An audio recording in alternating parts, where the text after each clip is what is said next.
I am just going to discuss that how to use that advanced search option.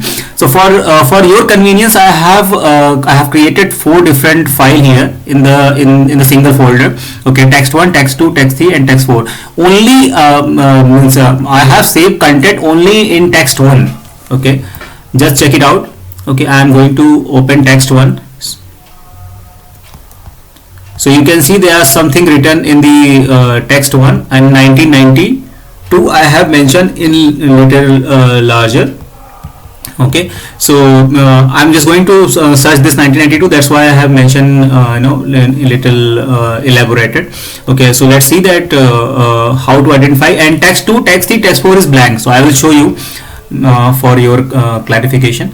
Let's see that text2 is totally blank. And let's see text3. Text3 is totally blank. Okay, and text4 I'll show you, it is also completely blank.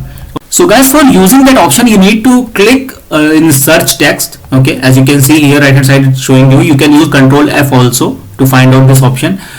Click on that. So when you will click on that, some specific features will be available here. So you need to click here advanced option. Okay, so when you click on advanced option, there are 3 things will show you. Okay, file content, system files, and zipped compressed folder.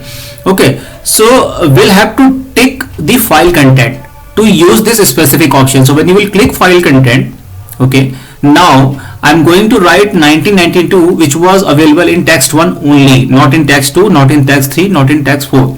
Okay, and let's see that whether it will identify or not.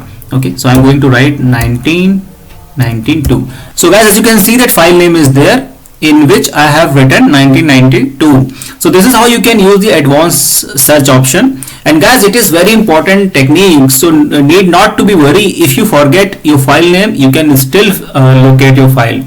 Okay.